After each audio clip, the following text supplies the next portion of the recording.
Number 7. Jason Rode. In July of 2016, prominent real estate executive Jason Rode organized a company retreat at the Spire Wine Estate in Stellenbosch, South Africa. As the CEO of the international luxury realty brand Lou Geffen Sotheby's, Rode was a well-respected figure within the property industry. While attending the retreat, he and his wife Susan had been staying at the Spire Wine Farm Hotel. Rode would later tell investigators that he'd awoken early on the morning of July the 24th to find that the bathroom door in the hotel room had been locked from the inside and that his wife was nowhere to be found. He solicited the help of a maintenance worker who managed to open the locked door. Rode claimed that he then made the horrific discovery that his wife was dead. Susan's body was found on the floor of the bathroom with a cord of a clothes iron wrapped around her neck. However, a medical examination of her corpse revealed it was far more likely that her cause of death had been manual strangulation. Roughly a month later, law enforcement officers arrived at the Roses' Randburg home to arrest the real estate executive on suspicion of murdering his wife. A police investigation uncovered that Rode had been having an affair with a woman by the name of Jolene Altersky. Susan had reportedly discovered her husband's infidelity, and the couple had gotten into an argument the night before she was found dead. In the end, investigators concluded that Rode had fatally strangled his wife and staged the scene. He was ultimately convicted of the murder and sentenced to 15 years in prison. Number 6. Patrick Weeks. The CEO of the U.S. Marshals Museum in Fort Smith, Arkansas, was taken into police custody on December the 21st of 2021. The arrest of 53-year-old Patrick Weeks stemmed from allegations made by 2 employees of the regional utility company Oklahoma Gas and Electric. The 2 men had reportedly been dispatched to Weeks' neighborhood in order to repair streetlights near his house. According to the resulting police report, Weeks had refused to allow the workers into his yard to make the repairs. A short time later, the 2 men were sitting in their work truck when the homeowner approached them with a handgun and pointed it in their direction. The workers then drove around the corner, but Weeks allegedly pursued them on foot and continued to hold them at gunpoint. The men quickly left the neighborhood and reported the incident to local authorities. Police officers arrived at Weeks' residence at around 3 p.m., where they found the man sitting in an armchair with a pistol set down next to him. The weapon reportedly matched the description of the one that had been used to threaten the utility workers, and Weeks was then arrested and charged with 2 felony counts of aggravated assault. Number 5. Sam Johnson. On April the 24th of 2021, a high school senior named Dalton Stevens was at the Harpeth Hotel in downtown Franklin, Tennessee, where he and his boyfriend planned to take pictures before going to their prom. The 18-year-old soon became the target of ridicule and harassment of a man who was later identified as Sam Johnson, the CEO of the telehealth technology company Visuwell. Stevens' boyfriend recorded the degrading exchange in which the 46-year-old man had hurled verbal abuse at the teen for wearing a red dress. The 45-second video, which later went viral after being posted to TikTok, showed Johnson insulting Stevens incessantly and making several comments that were described as homophobic in nature.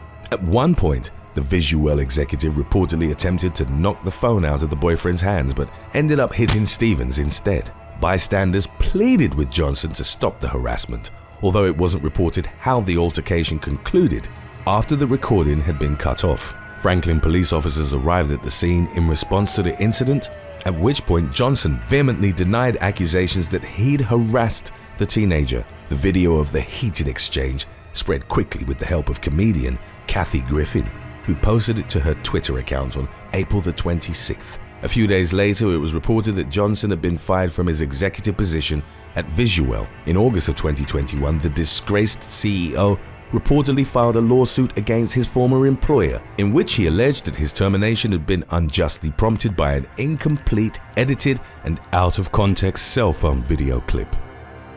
Number 4. Gargash Chahal. On August 5th of 2013, Silicon Valley tech mogul Gargash Chahal was captured on CCTV footage brutally beating his girlfriend inside his multi-million-dollar San Francisco penthouse. The 34-year-old CEO of the online marketing company Radium One was consequently taken into custody and charged with a total of 47 felony counts. His arrest occurred after law enforcement officials had obtained the 30 minutes of security footage that allegedly showed Chahal striking and kicking his girlfriend an estimated 117 times before attempting to strangle her. The tech executive's attorneys successfully contended that the security video had been illegally seized by the authorities, and a judge ruled that the footage was therefore inadmissible as evidence in court. As a result, most of Chahal's charges were dropped, and he ultimately pleaded guilty to just 2 misdemeanor counts of domestic violence. Chahal's eroding reputation continued to degrade as he was pushed out as Radium One CEO. He would later deny the assault accusations in a blog post, claiming that he'd simply lost his temper during a normal argument with his girlfriend but hadn't beaten her. Chahal was sentenced to 3 years of probation and was also ordered to undergo a 52-week domestic violence rehabilitation course. In 2016, the disgraced millionaire executive was accused of domestic violence by a second woman, an incident that was considered a violation of his probation. He subsequently resigned from his position as CEO of Gravity 4, a software company he'd started in 2014. Chahal was also sentenced to serve 6 months in San Francisco County Jail following his second offense. Number 3. Steve Easterbrook. In March of 2015, McDonald's Senior Executive Vice President and Chief Brand Officer Steve Easterbrook became the company's CEO after his predecessor had stepped down a few months prior. That same year, it emerged that Easterbrook had been romantically involved with 46-year-old Denise Paleotheodoros, who'd been assigned to work alongside McDonald's public relations department by the PR firm Golin. Although the fast food giant had a policy that forbade managers from engaging in romantic relationships with subordinates, the board of directors ultimately concluded that Easterbrook's involvement with Paleotheodoros didn't violate the company's code of ethics. In 2019, reports surfaced that Easterbrook had developed a relationship with yet another company employee, at which point the board voted to remove him as chief executive officer. McDonald's later filed a lawsuit against the former executive in which they alleged that he'd been untruthful regarding the number and extent of his relationships with subordinate employees during his tenure as the company's CEO. Court documents reveal that Easterbrook had allegedly been involved with a total of 3 female subordinates in the year before his termination, and had even awarded one of them stock options worth hundreds of thousands of dollars. The company also claimed that the former CEO had used his corporate email account to exchange explicit photographs and videos with his various love interests. In December of 2021, Easterbrook reportedly returned $105 million in cash and stock to the company in what was described as one of the largest clawbacks in the history of corporate America. Number 2. Elizabeth Holmes.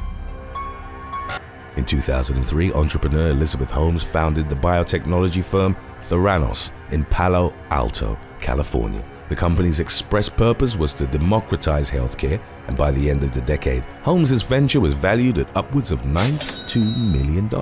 In 2015, Forbes listed the 31-year-old CEO as the youngest and wealthiest self-made female billionaire in the United States, after Theranos had risen to a $9 billion valuation. The impetus for the company's exponential growth was attributed to their purportedly revolutionary work. They claim to have developed innovative procedures in which unprecedentedly small samples of blood could be used to run effective blood tests, in spite of legal and financial threats from Holmes herself. Journalist John Carreyrou published an article in October of 2015 which delivered a devastating blow to Theranos' reputation and its CEO's public standing. Carreyrou claimed that Holmes had lied about her company's supposedly pioneering work in the field of health technology. She'd allegedly misled investors and the US government regarding the accuracy of Theranos' blood testing methods. Holmes consequently faced fraud charges from the US Security and Exchange Commission. She was forced to pay a $500,000 fine, return $18.9 million in shares to Theranos, and relinquish voting control of the company. The former executive was also banned from serving as an officer or director of a public company for 10 years. Holmes and her former COO later faced criminal charges of wire fraud and conspiracy to commit wire fraud. In January of 2020, she was convicted of defrauding Theranos investors but wasn't found guilty of defrauding the company's medical patients. She was scheduled to be sentenced for her crimes on September the 26th of 2022. The maximum available penalty for Holmes's charges was reported as being 20 years in federal prison and millions of dollars in fines and restitution payments. Number 1. Martin Shkreli. On December the 17th of 2015, FBI agents descended on the Manhattan residence of former hedge fund manager Martin Shkreli. The reviled business executive who served as the CEO of Turing Pharmaceuticals was taken into custody in connection to a federal indictment that had been filed in a U.S. District Court for the Eastern District of New York. Shkreli had become a controversial figure leading up to his arrest, due to his company obtaining the manufacturing licenses to various drugs and then grossly raising the prices. The most notable case was with the antiparasitic Daraprim, which Turing sold at $750 per pill, from the previous $13.50, an increase by a factor of 56. As per the federal indictment, Shkreli had defrauded investors while he was in command of the hedge fund MSMB Capital Management and the biopharmaceutical company Retrofin. Federal prosecutors likened Shkreli's fraudulent operation to that of a Ponzi scheme, as he had perpetually relied upon new investments to pay back old debts associated with the funds. Unbeknownst to MSMB Capital's investors, however, Shkreli had actually lost all of the hedge fund's investments and was using false performance updates to convey the illusion that it was still financially prosperous. He also allegedly siphoned money from his company, Retrofin, to pay off personal and professional debts that he'd accumulated while running the scheme.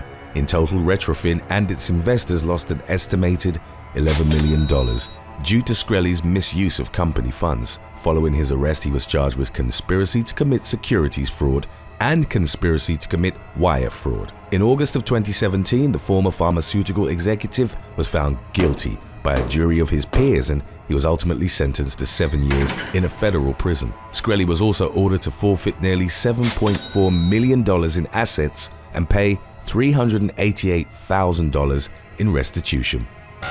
Number 8. Krista Shevchik. For 7 years leading up to her arrest in 2018, Georgia woman Krista Shevchik had been posing as a dentist in an illegal operation ran alongside her husband, John, a former Paulding County Sheriff's deputy. Shevchik ran County Dental Providers, which claimed that it was a service organization that didn't practice dentistry but handled the business aspect while connecting dentists and patients. The issue was that when dentists weren't available, Shevchik, who didn't have the required license, took it upon herself to do the work. Not only that, but she also wrote fraudulent prescriptions. Dozens of accusers came forward, some with horrifying stories. One of Shevchik's patients claimed to have developed a tennis ball-sized infection that required a trip to the hospital. After she'd extracted 2 of his teeth, another claimed that he had to glue his crown on every morning. Because of her husband's influence, Shevchik was able to evade justice and carry on with her illegal practices. In December of 2018, the Shevchiks were indicted under Georgia's Racketeering-Influenced and Corrupt Organizations Act. The trial is ongoing, and they face accusations in a 52-count criminal indictment. Number 7. Yakubus Vannerup. In April of 2016, Dutchman Yakubus Vannerup, dubbed by the media as the Dentist of Horror, was jailed for 8 years in France. His practice had operated out of the small central town of Château-Chinon, where Vannerup reportedly took pleasure in mutilating the mouths of roughly 120 patients. One of them claimed that he'd ruined her life after filing her teeth down. A pensioner stated Vannerup had left flesh hanging everywhere after an extraction. Another patient was left gushing blood for 3 days after he'd pulled 8 of her teeth in one sitting. More of his horrendous practices, meant to deliberately inflict pain, included breaking patients' jaws, pulling out healthy teeth and leaving abscesses untreated. After being questioned by the police in 2013, the dentist had fled to a small town in New Brunswick, Canada, from where he was eventually extradited on an international warrant. At his trial, Vannerup, whose defense argued had psychological problems, admitted responsibility while also claiming that he wasn't interested in people and didn't remember his patients' names. Number 6. Enrique Sanabria Gravia and Adriana Gutierrezoyos. In 2019, Florida couple Enrique Sanabria Gravia and his wife, Adriana Gutierrezoyos, were arrested for running an illegal dental practice out of their garage. The couple, both in their late 40s, had performed extractions, braces and crowns for several years. Patients would wait in the living room prior to being escorted to the garage, where the dentistry equipment was held. The patients were reported as undocumented immigrants of Hispanic descent. The only way to get an appointment was for potential patients to call Gravier, ask him for a cleaning in Spanish, and say who recommended them. The authorities received a tip about the illegal operation, and in February, an undercover detective arrived at the address. The practice, Enrique Dentistry, didn't have medical insurance and hadn't been paying taxes. The couple was arrested on charges of practicing dentistry without a license and conspiracy to commit a felony. Number 5. Clara Suarez. Following their marriage in 1992, dentist Clara Suarez and her orthodontist husband, David Lynn Harris, owned and operated a chain of offices. Through their successful business, the Texas couple enjoyed an upscale home and lifestyle. They raised 3 children, twin boys, and Harris's daughter from a previous marriage. In 2002, Suarez, who at one point was named Mrs. Columbia Houston, came to suspect that Harris was having an affair. She hired a private investigator and in July of 2002 was notified that her husband and his former receptionist, Gail Bridges, were at a hotel together with her teenage stepdaughter, Lindsay, as a passenger in her Mercedes-Benz sedan. Suarez went to the hotel to confront them. She attacked Bridges, and hotel employees escorted Suarez back to her car. As the adulterous couple came out, Suarez fatally struck Harris with her Mercedes. Her defense would later claim that she hadn't seen him, and a medical examiner stated that there was only one conclusive tire mark on the body. However, Lindsay and other eyewitnesses reported Suarez had run him over 3 times, which supported the idea that she'd meant to harm him. A video recorded by the detective agency she'd hired to spy on Harris showed her circling the block 3 times, but the victim's body wasn't clearly distinguishable in the footage. The defense was unable to prove Suarez had run Harris over only once. She was found guilty of murder and given 20 years, the maximum sentence for a crime of passion, which the jury deemed it to have been. Number 4. Laurel Ike. On May the 4th of 2021, deputies from Reno, Nevada, responded to a burglar alarm at a dentist cabinet on Sun Valley Boulevard, where they found a broken back window and a disturbed cash drawer. Over $20,000 in cash and checks was stolen. The investigation led the authorities to 42-year-old Laurel Ike, who'd worked as a dental assistant at the cabinet. Following her arrest on July the 14th, Ike made one gruesome revelation. Even though she wasn't a licensed dentist, she at one point pulled 13 teeth from a patient using anesthesia from the office. She claimed to have performed the extractions on her own time, but didn't reveal the patient's identity. Aside from performing surgery on another without a license, Ike was charged with burglary of a business and grand larceny, as well as 3 counts of violating probation and 1 misdemeanor for conspiracy to commit burglary. Number 3. Alberto Grappera. In 2020, a complaint was registered with the Florida Department of Health after Miami-based dentist Alberto Grappera left part of a hand file inside a patient's mouth. The patient, only identified as JV, had opted for a root canal to try and save the tooth after Grappera had proposed extraction and an implant. The patient became upset during the procedure and told the dentist he wanted a second opinion. Grappera sealed the incomplete root canal but failed to notify JV that a piece of hand file had broken off and was still inside. An endodontist later found the fragment and JV informed the authorities, but it's unclear what disciplinary action Grappera faced in the aftermath. Number 2. Bert Franklin. In July of 2016, Oklahoma woman Roxanne Randall found her son Lincoln unresponsive and took him to a hospital. The 19-month-old was in critical condition and had to be airlifted to a medical facility in Tulsa. His eyes were bleeding as a consequence of 2 skull fractures, which one doctor described as the worst they'd ever seen. The authorities had been informed, as the injuries were deemed too severe to have occurred as the result of a fall, and staff concluded they were consistent with abuse. Lincoln would later be pronounced dead. Bert Franklin, a respectable Tulsa dentist and a married father of 4, had secretly started seeing Randall, a former patient, at his practice for over a year. He deceived her that he was in the process of getting a divorce when they'd begun dating. Franklin had spent the night at Randall's home when her son had sustained the fatal injuries. Security footage from a camera in the kitchen would show Franklin coming down the stairs with Lincoln in his arms, alert and awake. He then walked out of view, but not completely. He was captured kicking and throwing something in the living room. Corresponding with his actions, Randall heard a loud thud and came downstairs, but was assured by Franklin that it was just a dog and that everything was all right. The camera then captured Franklin carrying Lincoln's limp body back into the kitchen and casually grabbing a slice of pizza. He was arrested following inconsistencies in his police interview and charged with murder.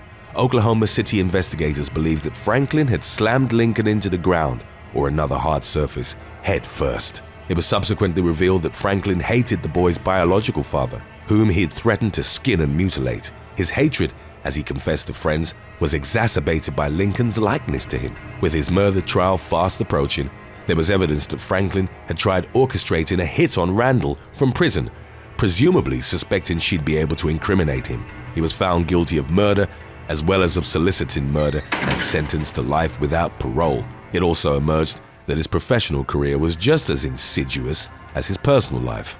A number of patients revealed that it was actually Franklin's dental assistant, Paige Maples, who'd done most of their work. She'd repaired at least one patient's denture and also wrote prescriptions. Maples pled guilty in 2017 and received a suspended 5-year sentence for unlawful practice of dentistry, had to surrender her assistant permit and never work in dentistry again.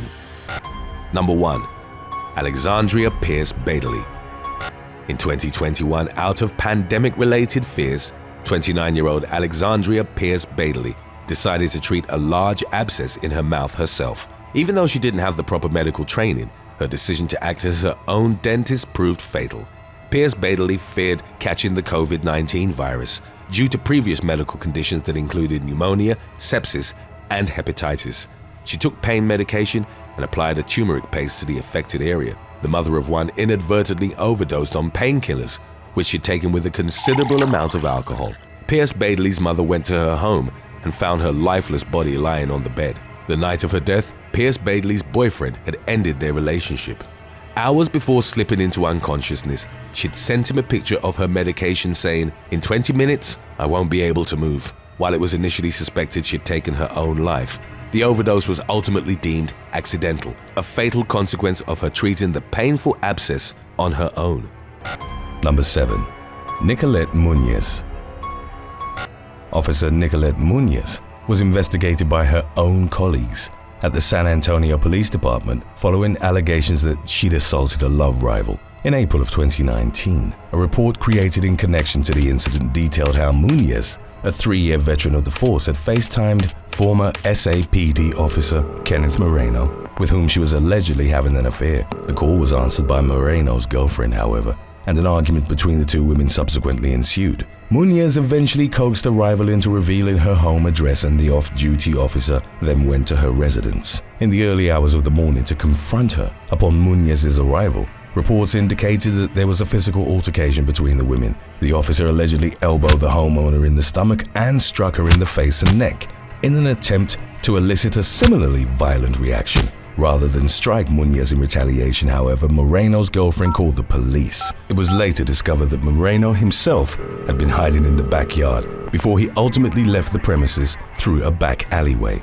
Officer Munoz was arrested and placed on administrative leave following the incident. Although she'd initially faced criminal charges, they were later dropped due to insufficient evidence. In June of 2020, Munoz reportedly told a fellow SAPD officer that she'd been in contact with Moreno, which violated the terms of the order she'd received from her superiors to stay away from her former romantic partner. She was consequently issued a 15-day suspension in mid-December of 2020. Number 6. Maria Velez. In 2015, Ohio woman Maria Velez left her job as a bilingual teacher's aide at Clark School to enter Cleveland's Police Academy. In December of that year, the 22-year-old reportedly started working basic patrol in the department's 5th district. The mother of a male student came forward in September of 2017 to report that the officer had had an inappropriate relationship with her son during her time as a teacher's aide. Velez allegedly had several intimate encounters with the respective student throughout much of 2015. In response to the accusations against the young officer, detectives in the Cleveland Police Department's Internal Affairs Unit launched an investigation into the matter. It led to Velez being arrested during her shift on October the 19th. She was charged with multiple offenses, including attempted tampering with evidence and intimidation of a crime victim or witness. The charges stemmed from a phone call she'd reportedly made to the victim's mother in which she told her to lie about the illicit relationship when questioned by investigators. It was reported that the patrol woman agreed to resign from the police department in the wake of her arrest. In April of 2018, Velez pleaded guilty to the charges levied against her and was ultimately sentenced to 24 months in prison plus 5 years of supervised release. Number 5. Davin Cole. At around 6 p.m. on November the 3rd of 2021, off-duty San Francisco Police Sergeant Davin Cole entered a Rite Aid in San Mateo. Cole, who was allegedly armed with a loaded firearm that wasn't his service weapon, handed the pharmacist a note demanding painkillers for which he didn't have a prescription. It's unclear if anything was ultimately stolen, but Cole was confronted by 2 San Mateo police officers upon exiting the store. They tackled the off-duty sergeant to the ground after he'd resisted arrest, and he was eventually taken into custody on suspicion of robbery. Cole was reportedly admitted to a rehabilitation facility after posting bail. The suspect's attorney detailed how his client had secretly been battling an addiction to painkillers ever since a doctor had prescribed them to him for a severe canine bite in 2010. He also revealed the darkly ironic fact that Cole had been working in the police department's Healthy Streets Outreach Command and Law Enforcement Assisted Diversion Program, where he helped individuals with substance abuse issues stay off the streets. He was placed on unpaid leave pending an internal investigation into his arrest. Cole reportedly appeared in court via video conference in February of 2022. Number 4. Dave Rodriguez.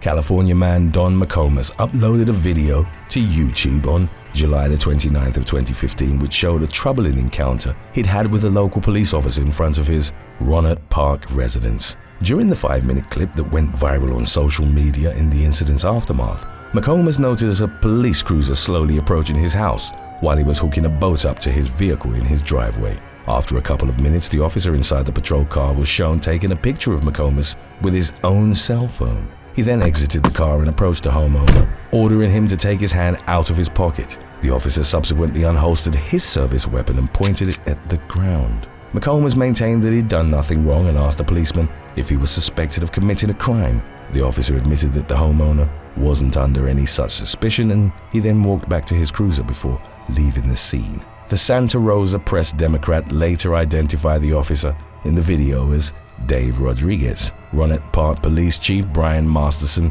reportedly declined to comment on the incident, and it was reported that the city of Rohnert Park would investigate the matter. The official probe concluded that Officer Rodriguez had acted within his rights during his interaction with McComas. The latter filed a lawsuit against the city seeking more than $25,000 in damages for what he described as a violation of his civil rights and the negligent infliction of emotional distress. Court documents indicated that a settlement was eventually reached by the two parties, but the specifics of the agreement weren't made available to the public. Number 3. Rodney Dunn. On July the 9th of 2020, Arkansas woman Nicole Harper was traveling on U.S. Highway 167 in the city of Jacksonville. The 38-year-old woman, reported as being pregnant at the time, was clocked at a speed of 84 miles per hour in a 70-mile-per-hour zone by Arkansas State Trooper Rodney Dunn. The officer subsequently began pursuing Harper, who didn't immediately pull over to the shoulder. The woman would later justify the delay by explaining that she didn't think there was sufficient space for her vehicle.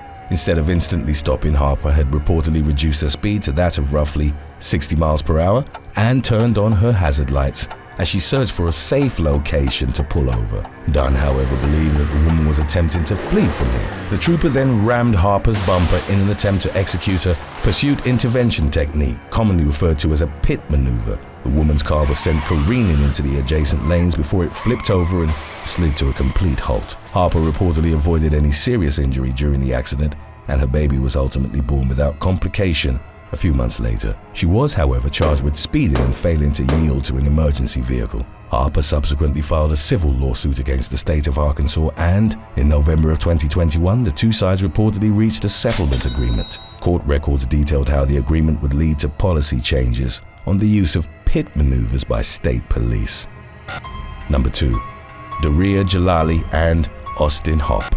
On June the 26th of 2020, an elderly Colorado woman named Karen Garner exited a Walmart location in the city of Loveland with $14 worth of unpaid merchandise. Employees at the store detected the theft and retrieved the items from the 73-year-old, who allegedly pulled off one of the workers' face masks during a minor altercation that ensued. Garner subsequently began walking home, and the employees contacted local police to report the incident. A first-year officer with the Loveland Police Department named Austin Hopp found Garner picking flowers in a field alongside the road a short time later. Hopp reportedly approached the woman aggressively with the intention of arresting her. Garner, who appeared scared and confused in video captured by the officer's body cam, started to walk away from him, at which point he grabbed her arms and pulled them backwards in order to handcuff her. The officer then forced the 80-pound woman to the ground repeatedly as she continually attempted to get up and walk home.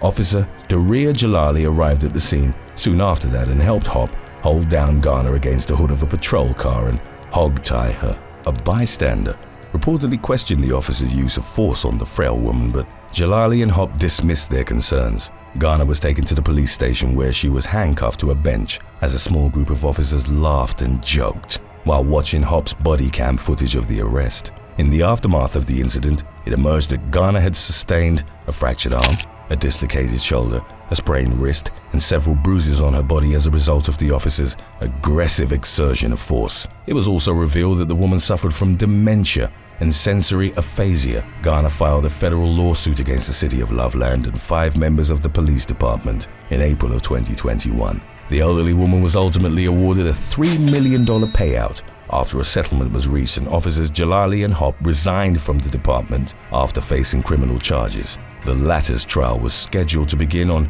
April the 18th of 2022. Number 1. Yvonne Wu.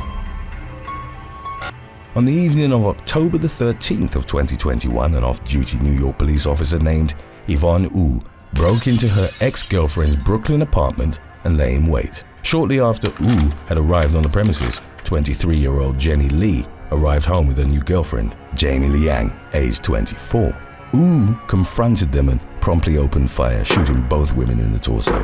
One of the victims was able to contact 911, and Wu could reportedly be heard in the background of the phone call screaming, "I told you not to mess with me." When officers made their way to the scene, they came upon Wu standing outside the apartment, and she was then taken into custody without incident. Lee and Liang were both transported to the hospital following the shooting. The latter passed away a short time later, while Lee was stabilized by doctors and ultimately survived the shooting. Wu was taken to Maimonides Medical Center, where she underwent a psychiatric evaluation. The 5-year police veteran was charged with murder and attempted murder in connection to the Love Triangle shooting. In January of 2022, the slain woman's family announced their plans to file a $25 million lawsuit against the New York Police Department and the City of New York. The family alleged that the police department had acted negligently in allowing Officer Wu to retain her service weapon, in spite of the fact that they were aware of her distressed emotional state that had been exacerbated by her contentious breakup with Lee.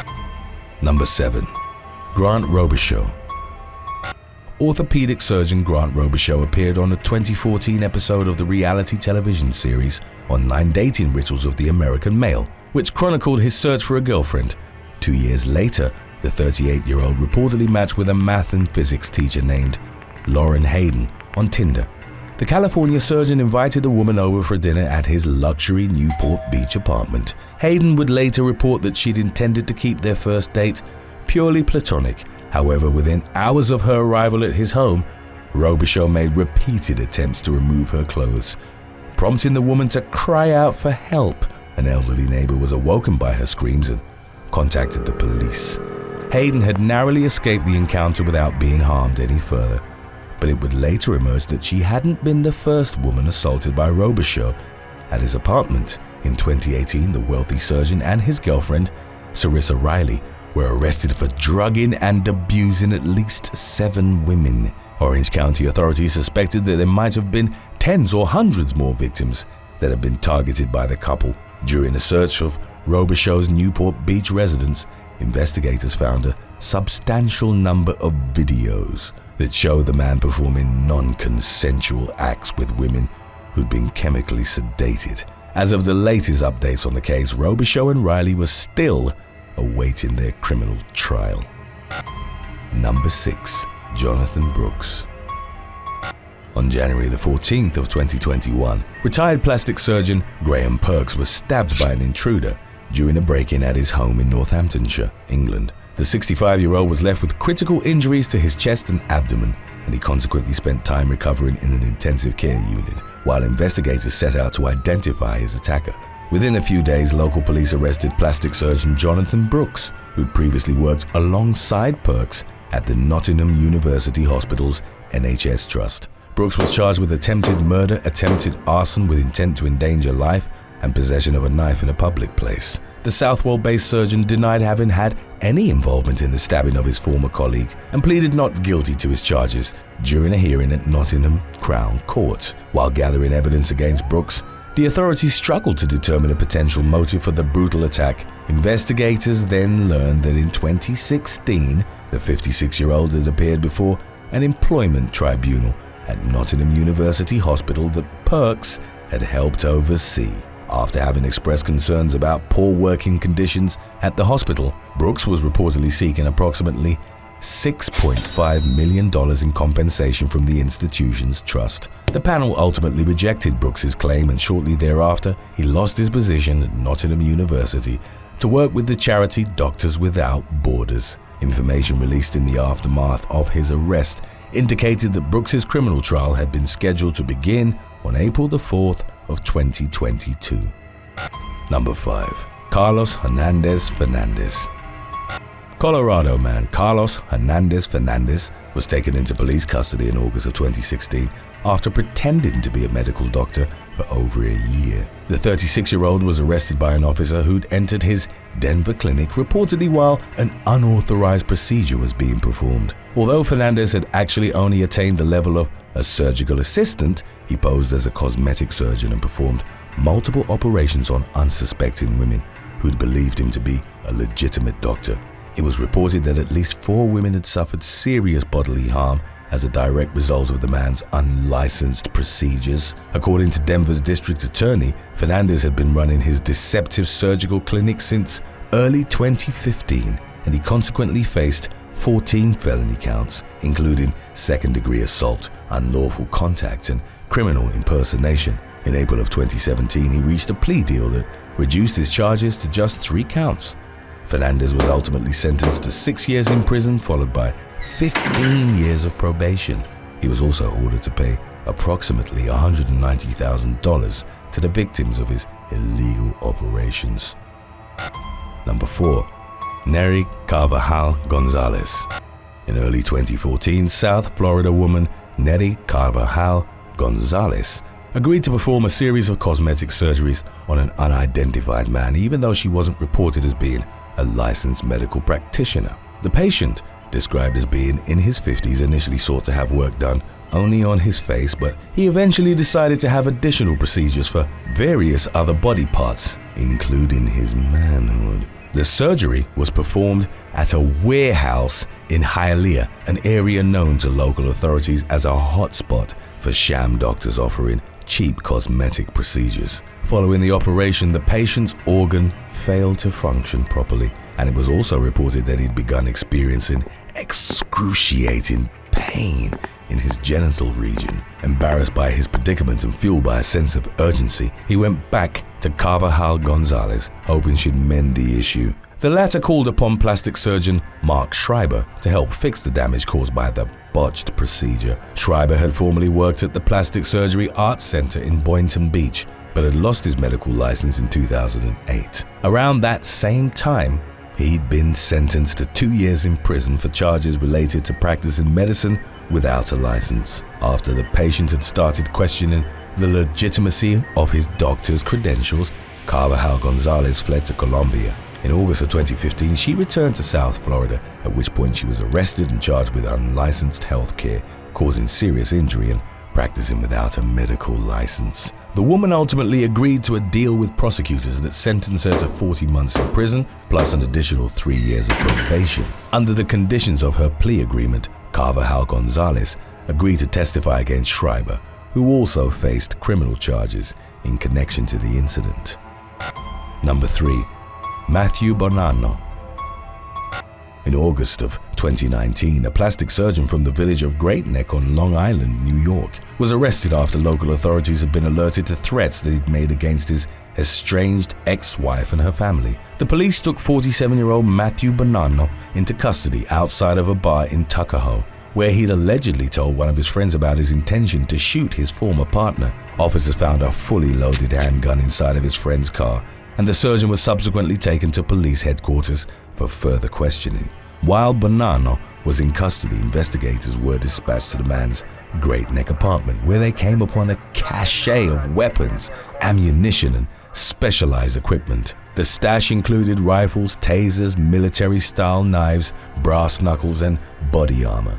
Dozens more weapons were found at the Mount Pleasant home belonging to the man's parents, as well as in his car, which was reportedly parked outside of his ex-wife's residence. Bonanno wasn't formally charged for the threat against his former partner, but he did ultimately face several weapons charges, including 11 counts of criminal possession of a weapon in the second and third degrees. In 2021, it was reported that the former plastic surgeon, who lost his medical license in the wake of his legal troubles, had agreed to a plea deal with prosecutors for reduced charges. Bonanno pleaded guilty to 1 count of attempted criminal possession of a weapon, which stemmed from the firearm found in his friend's vehicle on the night of his initial arrest. In October of 2021, he was sentenced to 5 years of probation. Number 2. Jeffrey Kim. 18-year-old Emmeline Nguyen was scheduled to undergo a chest augmentation procedure on August 1st of 2019 with cosmetic surgeon Jeffrey Kim. He operated out of an office in Greenwood Village, Colorado, and had garnered a reputation as a trustworthy medical professional. On the day of her operation, however, Nguyen stopped breathing shortly after Kim's assistant had administered the anesthesia. The nurse then attempted to manually ventilate the teenager, but about an hour later, she went into cardiac arrest and became unresponsive. Kim and staff tried reversing the anesthesia by injecting the patient with various medications, but she never regained consciousness. As was later detailed by investigators, Kim neglected to call 911 for at least 5 hours since Nguyen had initially stopped breathing. By the time emergency responders arrived at the scene and transported her to the hospital, the teen had already suffered severe brain damage. Nguyen remained minimally conscious but was unable to speak or walk for the next 14 months. Then in October of 2020, she passed away as a direct result of the medical complications caused by her botched surgery. In February of 2022, Kim was formally charged in connection to Nguyen's death. Court documents indicated that he faced multiple felony counts, including negligent homicide and reckless manslaughter. Kim was released from custody on a $5,000 bond shortly after turning himself in to the authorities. The anesthesiologist involved in Nguyen's operation was also charged, according to the Arapahoe County Sheriff's Office. Number 1. Ingolf Chuak. Shortly after 4:30 a.m. on May the 15th of 2020, Ingolf Chuak texted his friend a message which partly read, "I am sorry, but she is a vindictive devil." The text, as the police in Dover, Massachusetts, would soon learn, was in reference to 58-year-old Chuak's wife, who was reported missing later that same day. Investigators located both of the couple's vehicles at the Residence Inn in Dedham, where they ultimately found Chuak with several cuts on his body and seemingly unresponsive in one of the rooms. While he was being treated at the hospital, the following day the man confessed to strangling his wife during a drunken argument at their Dover residence. Upon realizing that he'd accidentally killed her, Chuak had panicked and ended up dumping her body in a nearby pond.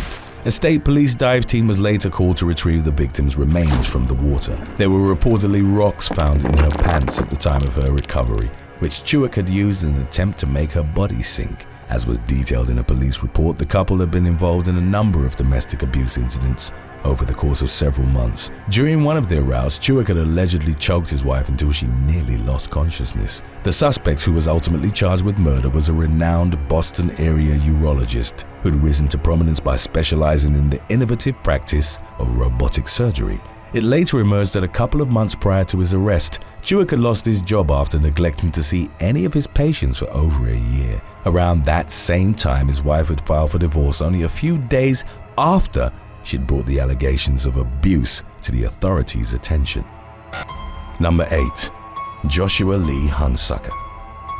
In September of 2018, North Carolina woman Stacey Hunsucker passed away at her Charlotte residence, and officials initially ruled that she'd died of natural causes. However, Stacey's mother soon grew suspicious that her son-in-law, paramedic Joshua Hunsucker, might have been involved in his wife's mysterious and sudden demise. He'd reportedly collected $250,000 in payouts from 2 separate life insurance policies, and had also started publicly dating another woman less than 6 months after his wife's death. Joshua's mother-in-law ultimately accused him of having had an affair prior to Stacey's passing and demanded the authorities investigate the matter further. Adding to the mounting suspicion was that after his wife had been pronounced dead at the hospital on September the 23rd, Joshua reportedly refused to allow an autopsy to be performed. Nevertheless, a blood sample was taken from the woman's body. It was then tested by medical examiners, and it emerged that Stacey's blood contained elevated levels of tetrahydrozoline, which is commonly found in over-the-counter eye drops and nasal sprays. An attorney for the Fraud Investigations Unit of the North Carolina Department of Insurance claimed that the amount of tetrahydrozoline in the woman's system would have had a dramatic effect on her heart and likely would cause heart stoppage in a short amount of time. It was ultimately concluded that Joshua had fatally poisoned his wife with Visine eye drops, and he was consequently arrested in December of 2019 on a charge of first-degree murder. The case's pre-trial motions were heard in a Gaston County court on January the 7th of 2022. Number 7. Lisa Darlene Glaze. On October the 16th of 2019, Gloria Robinson was transported to Shy Street Vincent Hot Springs Hospital in Arkansas after experiencing an undisclosed medical emergency. The woman was ultimately pronounced dead, and her personal effects were given to her sister and her husband by a female paramedic later identified as 50-year-old Lisa Darlene Glaze. The victim's sister reportedly noticed that 3 of Robinson's rings were missing. Upon asking Glaze about the misplaced items, the woman received no answer and the paramedic walked away. 2 of the 3 rings were recovered a couple of days later, but the 3rd piece of jewelry remained missing for roughly a week, at which point investigators learned that the item had been sold to Hot Springs Classic Guns and Pawn for $45. The victim's sister and husband identified the ring and recovered it from the pawn shop. They later had it appraised and reportedly discovered that it had an estimated value of approximately $8,000. Hot Springs police determined that the ring had been sold to the pawn shop by Glaze, who was consequently taken into custody and charged with a felony count of theft by receiving over $5,000 and a misdemeanor count of unlawful transfer of stolen property to a pawn shop. The paramedic faced a maximum prison term of 10 years for her crimes, but she agreed to a plea deal that sentenced her to 6 years of supervised probation in lieu of jail time. Number 6. Sarah Romine.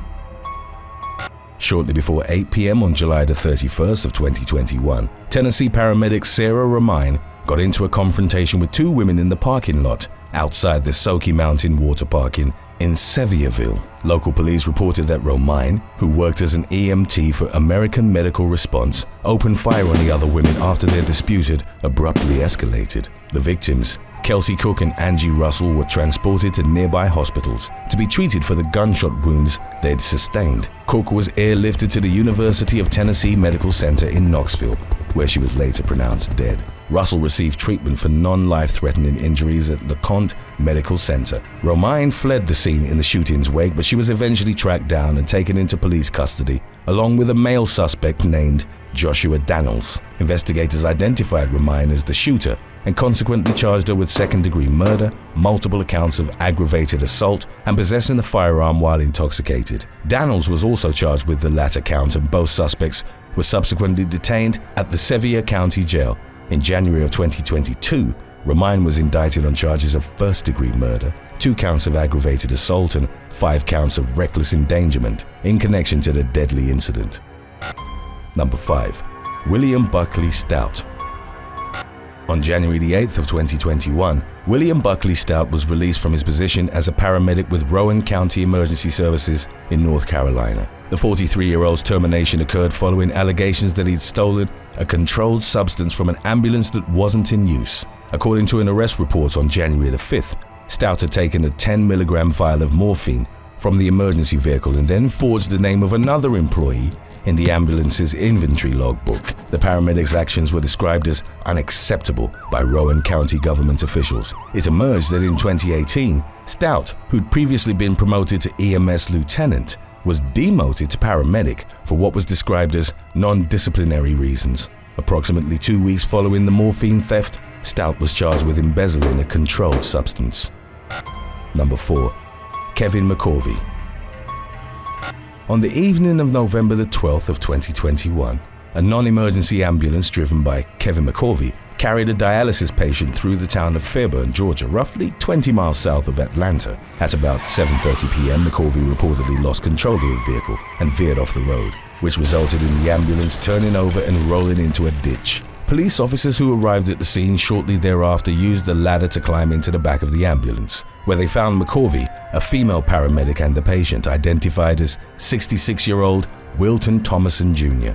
The paramedic was extricated safely from the overturned vehicle, and it was reported that she'd only suffered a minor scratch in the accident. The officers came upon McCorvey attempting to resuscitate an unconscious Thomason, who was later pronounced dead as a result of trauma that he'd suffered in the crash. As first responders were working to remove Thomason's body from the ambulance, McCorvey and the other paramedic called for an Uber in which they had allegedly planned to flee the scene. The pair were quickly tracked down by local police, who noted that McCorvey's breath smelled distinctly of alcohol. The ambulance driver ultimately admitted to having been intoxicated at the time of the crash, and he was thereupon detained by law enforcement. He was booked into the Fulton County Jail and charged with a DUI, second-degree vehicular homicide, failure to maintain lane, and possession of an open container. According to the most recent updates on the case, McCorvey was denied bond during a hearing at Fulton County Superior Court on November the 15th. Number 3. Joshua Colon.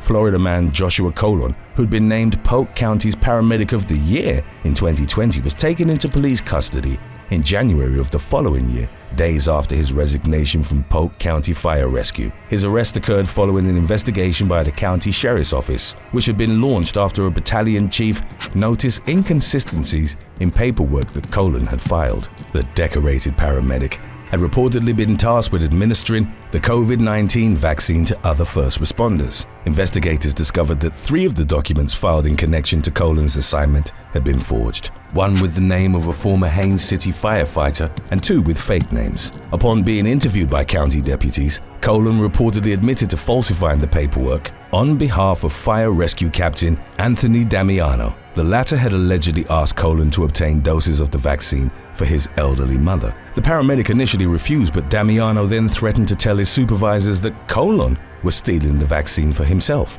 Pressured by the threat, he begrudgingly went along with the fire captain's scheme. Colon was consequently charged with forgery, uttering a false instrument, criminal use of personal identification, creating a fictitious person, and falsifying an official record as a public servant. Damiano, a 17-year veteran of the fire department, reportedly resigned with the intent to retire before turning himself into the authorities. He was charged with petty theft and falsifying official records.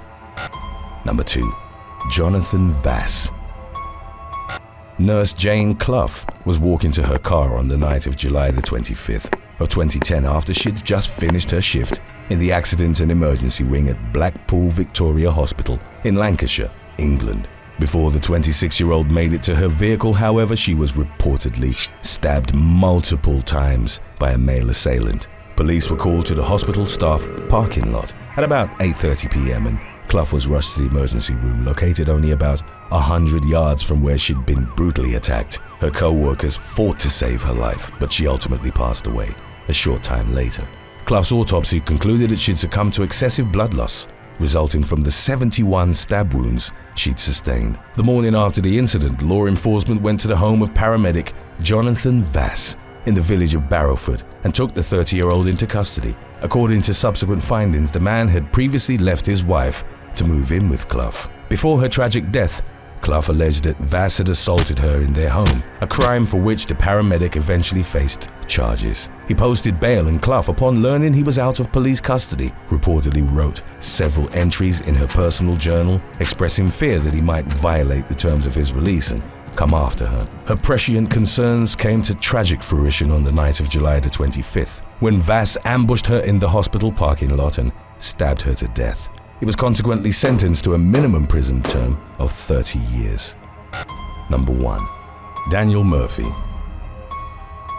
Florida paramedic Daniel Murphy, age 23, got into an altercation with his girlfriend at their Lakeland residence on June the 26th of 2020. Court documents detailed how the emergency worker had been confronted by his partner of 7 months about his alleged infidelity, which led to heated arguments between them. As the victim would later tell investigators, she'd been on the phone with a friend when Murphy grabbed her arm, snatched the phone, and threw it against the wall. The woman consequently suffered bruising and she called the police. By the time deputies arrived at the home, Murphy had already fled the scene, although he too called the authorities a short time later to report that he'd actually been the victim during a conflict with his girlfriend. When officers made contact with the young man, they discovered that he had prescription drugs, multiple IV lines and needles, as well as saline bags and syringes in his possession.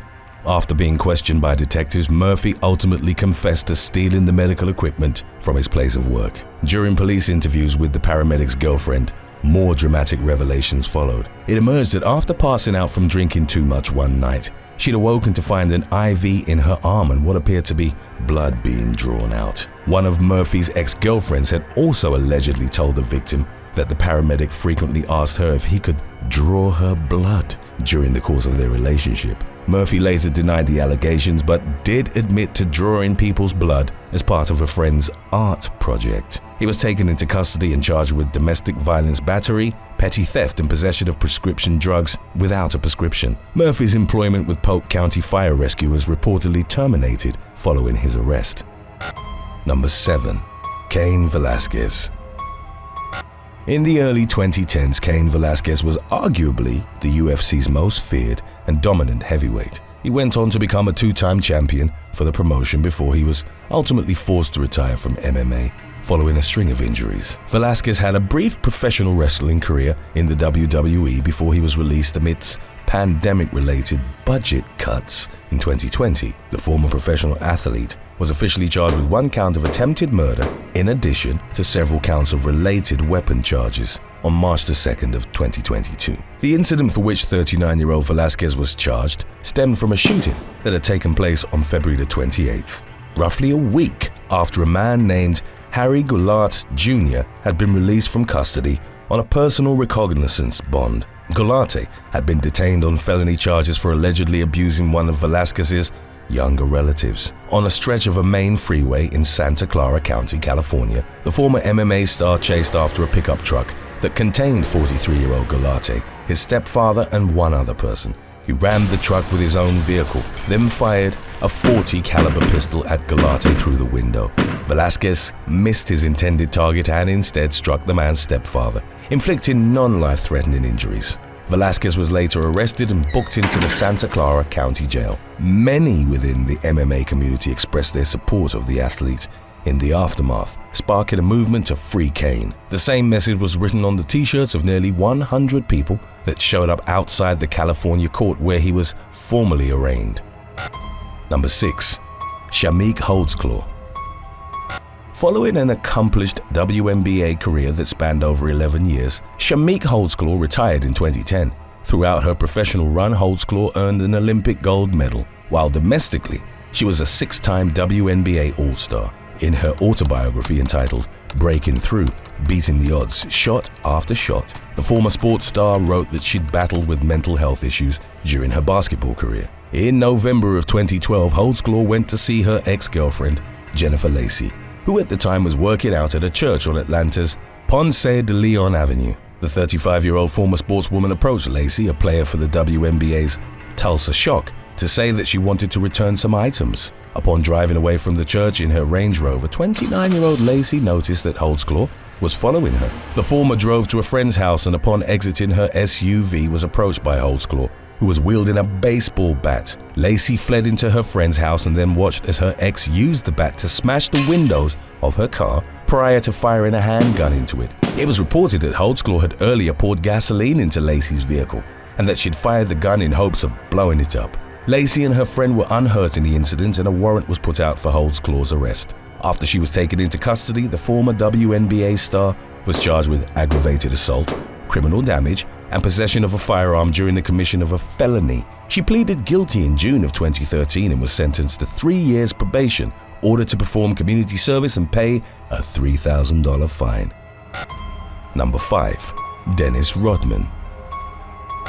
Dennis Rodman, one of the most celebrated defensive players in NBA history, rose to superstardom during his 3-championship run with the Chicago Bulls, playing alongside Michael Jordan. Rodman was a controversial figure during his time as a professional athlete, mostly stemming from a wild man persona, much of which he maintained after retiring from the NBA in 2000. He struggled with alcohol abuse, even appearing on rehab-related reality TV shows, and developed a highly publicized friendship with North Korean leader Kim Jong-un, whom he visited several times. In early 2003, Rodman was arrested on domestic violence charges for assaulting his then-fiancée at his home in Newport Beach, California. The following year, he was ordered to serve 30 days of home detention after pleading no contest to charges of drunk driving in Las Vegas. Additional arrests for spousal battery and driving under the influence followed in 2008 and 2018, respectively, with Rodman receiving 3 years of probation for the latter.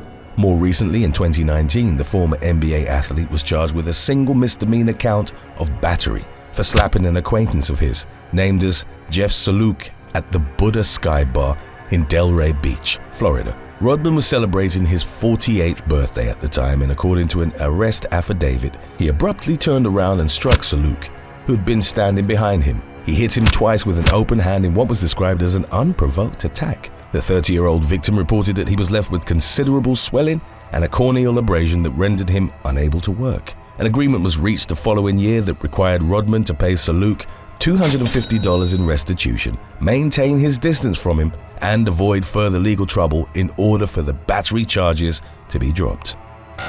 Number 4. Mike Tyson. Once nicknamed the baddest man on the planet, boxer Mike Tyson has been embroiled in a plethora of controversies and legal problems ever since his pre-teens, through his professional career and after his retirement. Tyson had already been arrested 38 times by the age of 13 before he was taken under the wing of trainer Cus D'Amato and molded into an elite boxer. After making his professional debut in the mid-1980s, an aura of invincibility followed Tyson, who became the youngest heavyweight champion in history at the age of 20. He was the most feared and dominant pugilist in the sport up until his loss to Buster Douglas in 1990, considered one of boxing's biggest upsets. In July of the following year, Tyson was arrested for allegedly forcing himself upon 18-year-old Desiree Washington. He was found guilty, sentenced to 6 years in prison, and paroled after 3. Tyson enjoyed sporadic success following his release, even briefly regaining his WBC and WBA titles before retiring from professional boxing in 2005 following back-to-back losses. Prior to his last fight, an USA Today interview with Tyson was released in which he was quoted as saying, "I just want to escape. I'm really embarrassed with myself and my life." In late December of 2006, Tyson nearly crashed into a police SUV after driving away from a nightclub in Scottsdale, Arizona. According to a probable cause statement filed by Maricopa County Superior Court, Tyson admitted to having used drugs and to being an addict upon being questioned by the authorities. He was charged with felony drug possession and paraphernalia possession counts, as well as 2 misdemeanor counts of driving under the influence of drugs. While awaiting trial on the charges, he checked himself into an inpatient treatment program. He pleaded guilty to cocaine possession and driving under the influence in September of 2007 and spent 24 hours in an Arizona jail. A judge praised Tyson for seeking help for his addiction and, in lieu of more jail time, ordered him to serve 3 years probation and complete 360 hours of community service. Number 3. Ronaldinho. Ronaldo de Assis Moreira commonly known as Ronaldinho, is often regarded as a standout of his generation and as being among the most gifted soccer players of all time. He was an integral member of the Brazilian national team that won the World Cup in 2002 and also had a celebrated club career, particularly at Barcelona, which contributed to him becoming the 2005 Ballon d'Or winner. Following his retirement from the sport, Ronaldinho has had several legal troubles. In July of 2019, dozens of his properties were confiscated, along with his Brazilian and Spanish passports, for unpaid taxes and fines. The following year, the former soccer superstar and his brother Roberto were detained by authorities in Paraguay for attempting to enter the country using fake passports. On March the 6th, they'd arrived to launch an online casino and promote a book, but were taken into custody after presenting passports which had been issued to 2 women before being modified. The documents falsely claimed that they were naturalized Paraguayan citizens and immediately attracted attention due to Ronaldinho's international fame. He spent his 40th birthday in jail but was allowed to move to Asunción's Palmaroga Hotel along with his brother as part of a house arrest agreement. A judge eventually released Ronaldinho and Roberto following a plea deal with fines of $90,000 and $110,000 for the brothers respectively. After a forced stay of nearly 6 months in Paraguay, they returned to Brazil in August of 2020. Number 2. Joanna Nalborska. A former North Carolina State University tennis star was arrested for domestic assault alongside her boyfriend following an altercation at their home off of Trinity Ridge Road in Raleigh. The incident took place in November of 2018 and it involved Joanna Nalborska and Gilmore Dejoie, aged 25 and 22 respectively. The former had been a prodigious player for the Wolfpack from 2014 to 2017. An unspecified heated argument had occurred between the Polish native and her partner that ultimately devolved into a physical struggle. As reported by arresting officers, Dejoie had choked Nalborska, to which she'd responded by striking him with a meat tenderizer. Consequently, the former star athlete was charged with assault with a deadly weapon while her boyfriend was taken into custody on a charge of assault by strangulation. Number 1. Anthony Smith. Defensive end Anthony Smith played football professionally with the Oakland Los Angeles Raiders for 7 seasons. He was the team's top pick in 1990 out of the University of Arizona and retired from the sport in the late 1990s when he was 31 years old. Smith became affiliated with street gangs and was involved in criminal activities within only a few years of ending his career. In 2008, the former NFL athlete and 2 associates were charged with the murder of mechanic Murillo Ponce, who had been found beaten and shot to death in Lancaster, California. Smith and Ponce had reportedly been involved in a cargo theft together, and after the latter's death, Smith was seen driving his car. A jury deadlocked in April of 2011 and a retrial was expected, but as he awaited new legal proceedings, Smith was charged with 3 other killings. In 1999, brothers Kevin and Ricky Nettles were kidnapped from a Los Angeles car wash by 2 individuals posing as police officers. The brothers were tortured, as evidenced by a clothing iron-shaped burn on Ricky's stomach, and then executed. Their bodies, with their heads wrapped in duct tape, were found a day after their abduction. On June the 25th of 2001, Smith was alleged to have kidnapped Dennis Henderson in the LA neighborhood of Mar Vista. The following day, his body was discovered in Watts, in the back of a rental car. Henderson had been beaten and stabbed to death. After a preliminary hearing in October of 2012, a judge determined there was enough evidence for Smith to stand trial for the 4 murders of which he stood accused. A jury again deadlocked on Ponce, but in November of 2015, Smith was convicted of the murders of Henderson and the Nettles brothers. Prosecutors didn't seek the death penalty, and the once promising NFL athlete was given 3 consecutive life sentences without the possibility of parole. Number 7. Tyshawn Hightower. Roughly a week after he'd entered his name into the 2020 NBA draft, a gifted college basketball player was taken into police custody on murder charges. 21-year-old Tyshawn Hightower, a guard for Tulane University, was identified as a suspect in the fatal shooting of 24-year-old Georgia man Devontae Long. Prior to transferring to Tulane, Hightower, a native of Georgia, had played 2 seasons for the Georgia Bulldogs. He was one of 6 people suspected to have been involved in the killing, with the list including his brother Jeffrey. The shooting of Long took place on April the 8th at an apartment complex in Spindletop Way, Stockbridge, shortly before 11 a.m. According to an arrest warrant obtained by the Atlanta Journal-Constitution, Long had allegedly pistol-whipped a man named Tyreek Farmer during an altercation earlier in the morning. The latter called for assistance and Hightower arrived at the apartment complex along with the others accused in the case. They confronted Long in a breezeway and his girlfriend would later report seeing Hightower pull out a turquoise and black handgun out of his pocket. She then ran to hide in the apartment and heard gunshots. Later that evening, the basketball star tweeted out, "God protect my people," a message that investigators suspected had been connected to the shooting. While detectives pointed to Hightower as the gunman, his attorney, Averick Walker, claimed that the authorities were trying to make him out to be a monster. Walker reported that it was actually Jeffrey Hightower who'd fired the weapon and that he'd done so in self-defense. The legal representative mentioned that Jeffrey and the others had had a right under state law to stand their ground, as Long had emerged from the apartment with a gun that he pointed at the college athlete. No convictions had been made and the investigation was ongoing as of the latest updates on the matter. Number 6. Avante Williams. Avante Williams, a sophomore safety for the Miami Hurricanes, was arrested and charged with 1 count of aggravated battery on a pregnant woman in July of 2021. As Williams left for football practice, he and his girlfriend, who was 31 weeks pregnant with his child at the time, had gotten into an argument about his new relationship. In subsequent interviews with the police, Williams would refer to the unnamed woman with whom he lived and had 2 other children as his ex. During the verbal exchange, he'd reportedly told her to leave the apartment they shared in the West Kendall area by the time he returned from practice. Williams then flew into a fit of rage when he found her still packing at the apartment when he came back. The football player was reported to have grabbed the mother of his children by the hair and thrown her around the apartment before pushing her outside, causing her to fall and hit her head on the pavement. The woman, who was later treated for bruising to her neck and arms at West Kendall Hospital, alerted a neighbor and they called 911. Williams was taken into custody and immediately suspended from all team activities at the University of Miami. Number 5. Danielle Puddyfoot. In April of 2015, a University of Bridgeport women's soccer player assaulted a teammate over what police reported had been a perceived snub at an awards ceremony. 22-year-old senior Danielle Puddyfoot, originally from Slough, England, had already been drinking on April the 30th prior to attending a sports awards banquet at the Connecticut University.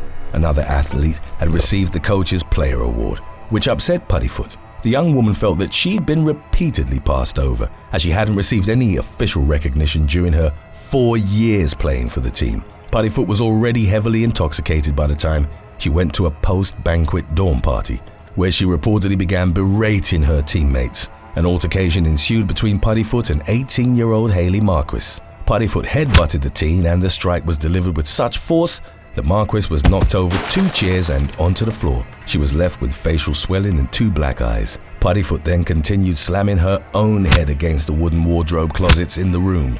After a struggle, Puddyfoot's teammates got her into the hallway, where she began ramming doors and walls with her head until she passed out. The young woman was arrested and charged with 3rd-degree assault and disorderly conduct. She was subsequently granted accelerated rehabilitation by a Bridgeport Superior Court judge, with her charges to be dismissed upon the successful completion of 1 year of probation. Number 4. Michael Harris. In February of 2020, an employee at a business in Grove City, Ohio, called the police to report that an aggressive man refused to leave their building, noting that he appeared to be unaware of his surroundings. He would later be identified as college football player Michael Harris, a linebacker at Eastern Kentucky University. 2 officers arrived at the scene and a confrontation that took place outside of Harris's vehicle was captured by their monitoring equipment. Officer Carrie Rose, who was trained as a crisis negotiator, was the first at the scene and talked with Harris for several minutes, noting that he was agitated and unable to stand still. A male colleague of Rose's then approached Harris, who kept his arms raised but continued exhibiting erratic behavior. Both officers then decided to handcuff him, suspecting he was under the influence.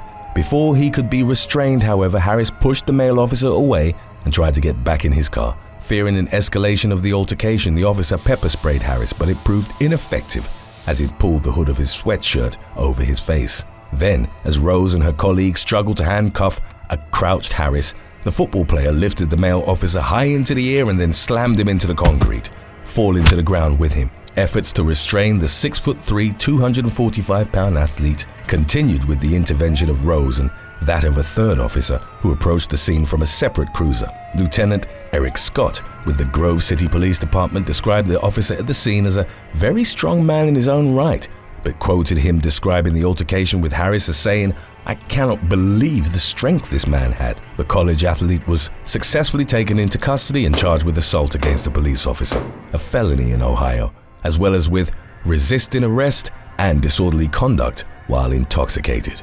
A digital scale and drugs were also allegedly found in his vehicle. Number 3. Emily Hayes and Corinne Varney. Two volleyball players from Florida Atlantic University were arrested and charged with grand theft in April of 2017. Emily Hayes and Corinne Varney had entered a Macy's retail store in the town center of Boca Raton with Pacific Sunwear bags that were relatively empty. Luca Rispoli, the store's asset protection representative, had reportedly noticed suspicious activity on behalf of the students in the women's activewear department. The pair had entered several fit-in rooms and two Macy's employees subsequently determined that a number of items were missing. Rispoli noticed that Hayes and Varney had emerged with their bags considerably larger. They'd allegedly passed all points of sale and made no attempts to purchase the concealed merchandise, the combined worth of which was estimated at $1,400. Rispoli recovered the items, and the two prominent college athletes were arrested by the police, charged with theft and issued trespass warnings for Macy's. They were described as extremely remorseful by the responding officers. It's unclear what type of punishment they received from FAU's athletic program, but both were set to appear at the 15th Judicial Circuit of Florida Court in Palm Beach County in June of that same year. Number 2. Kamaya Street. A promising basketball player at Georgia's Kennesaw State University was charged with robbery and murder, along with 4 other suspects, in November of 2019. On July the 16th of that year, businessman Nashim Hubbard Etienne, aged 21, was gunned down at the Heritage Station Apartments in Atlanta. While her role remained unspecified, 21-year-old star athlete Kamaya Street would later admit to her involvement after she was identified by the Atlanta Police Department. Through surveillance footage of the homicide, it was reported that Street's group had begun shouting at Hubbard Etienne and an unidentified man accompanying him as they emerged from a car in the apartment complex's parking area. The former suffered fatal gunshot wounds, but some sources proposed he'd been the collateral victim of an ongoing dispute. In an interview with the media, Mayanne Hubbard Armster, the deceased mother, reported that the other man had been the intended target of the shooting as he'd allegedly owed money to Street from a game of dice. Hubbard Armster also noted an utter lack of remorse on the sportswoman's part as she returned to playing basketball in the murder's aftermath. Street's accomplices were named as Don Tobias Bradley, Jonathan Gilstrap, Tobias Wells, and Cortez Banks. All but Bradley were apprehended within months of the shooting. Street was arrested just days after she'd been named Player of the Week by the ASUN Conference for the 4th time in her basketball career. She risked spending the rest of her life in prison as her numerous charges included 3 counts of felony murder, 2 counts of aggravated assault with a deadly weapon, and 1 count each of armed robbery and firearm possession. While no further information has been made available since, it's believed that Street might be granted immunity or a more lenient sentence under a deal to testify against the others. Number 1. Rashawn Jones. On the evening of November the 7th of 2006, Brian Patter, a defensive lineman for the Miami Hurricanes, was fatally shot in the head as he got out of his SUV in front of his apartment complex, located about 4 miles from the Miami campus. Investigators determined that the gunman, who'd most likely been lying in wait, had ambushed the college sports star and then fled the scene within minutes. Before his life was cut short, 22-year-old Patter had been only months away from likely being selected in the NFL draft. He was found by his girlfriend, Jada Brody, who'd reportedly heard the gunshots. Police interviewed dozens of people and amassed thousands of pages in the case files before ultimately arresting Patter's former teammate, Rashawn Jones, roughly 15 years after the incident. Multiple reports indicated that their relationship was marred by conflict during their time at the Hurricanes. Jones had previously dated Brody, an aspect that became a source of contention between the two men. 2 months before his death, Patter had reportedly bested Jones in a physical altercation to which the latter reacted by threatening to shoot him. Investigators claim that Jones, aged 35 when he was arrested in 2021, had always been a suspect, but building the case against him required time. After the shooting, a witness had given a description of a man fleeing in the area, and the rendering of a sketch artist closely resembled Jones. The same witness picked him out of a photo lineup in 2007 and again in 2020. On the night of the killing, Jones had missed a mandatory team meeting, and while he claimed to have been at home, cell phone location data placed him near Patter's apartment. The bullet recovered from the victim's head also matched the caliber of handgun that Jones was known to have owned. Thanks for watching. Which day-to-day activity do you think you'd be champion of if it were made into a professional sport? Let us know in the comments section below.